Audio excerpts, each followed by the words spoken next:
If you've been scrolling through endless listings, watching video after video trying to figure out whether a pre-built is worth the hype, you're not alone. The moment you start weighing a custom build against a ready-made box, the options multiply and the anxiety spikes, especially when you worry about overpaying for a machine that won't actually run the games you love. Link is in the description if you want to check the product details on Amazon. In this review, I'll walk through exactly why the Thermaltake LCGS Quartz R66 might be the sweet spot for some gamers and a miss for others, so you can skip the guesswork and decide if it really makes sense for you. First off, let's talk about the core of any gaming PC, the CUGPU combo. The Quartz R66 is built around an AMD Ryzen 5 5600 paired with an AMD Radeon RX 6600. In practice, the 5600 handles modern titles just fine at 1080p, delivering smooth frame rates in games like Apex Legends and Valorant without the occasional stutter you sometimes see on older chips.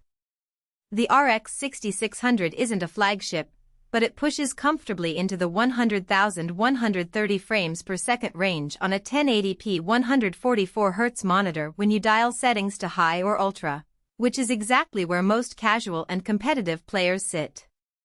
If you're aiming for 4K or want ultra-high refresh rates beyond 144 Hz, you'll start to feel the ceiling sooner rather than later. Memory is another practical point. The system ships with 16 GB of DDR4 3600 RAM that's already lit up with RGB.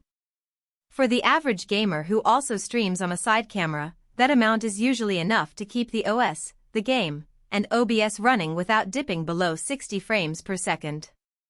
I've seen people push the same configuration while running Cyberpunk 2077 with medium textures and a 1080p stream at 720p, and the experience stays fluid. The downside appears when you start layering heavy mods, running multiple demanding apps, or dabbling in video editing. In those cases, hitting the 32 GB ceiling feels inevitable, and you'll need to open the case and add another stick, a task that's easy enough but not as plug-and-play as the out-of-the-box promise. Storage on the Quartz R66 is a 1TB NVMe M.2 drive.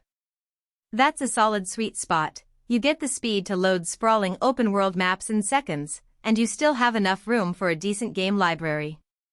I tested a fresh install of Elden Ring, and the initial load times dropped from the typical 45-second range on a SATA SSD to under 15 seconds. The real trade-off is that there's no secondary slot for a larger HDD or an additional SSD without rearranging the existing drive. If you're the type who hoards a massive library of AAA titles, you'll need to either prune your collection regularly or plan an upgrade down the line. Aesthetically, Thermaltake leans into the showroom vibe with a 3mm tempered glass side panel, full-length PSU cover, and an ARGB tower cooler that spins a subtle light show. In a typical bedroom or small office, the glass does a nice job of turning the rig into a conversation piece, especially when you pair it with a matching keyboard and mouse that come in the box. The downside is that the tempered glass is thin, a hard knock can crack it, and the ARGB fans, while visually pleasing, aren't the quietest when the GPU ramps up. During a marathon Fortnite session, I noticed the fans humming up to 55 dBA under load, noticeable, but not deafening.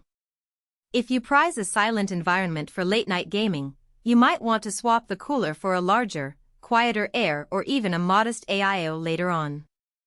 Thermal performance ties directly into that fan noise. The B550 motherboard provides a decent power delivery for the 5600, but it doesn't support PCIe 4.0 for the GPU slot. The RX 6600 itself is a PCIe 4.0 capable card, so you're not fully exploiting its bandwidth. In everyday gaming, the impact is negligible, but for future titles that start leveraging PCIe 4.0 more aggressively, you could see a slight bottleneck. The ARGB tower cooler does a respectable job keeping the CPU under 70°C during extended play, yet the overall case airflow is modest because the front panel is largely a solid glass slab. If you live in a hot climate or plan to overclock, you'll want to consider adding an extra intake fan or moving to a case with more vents. Now, who should actually consider buying the Quartz R66? If you're a gamer who wants a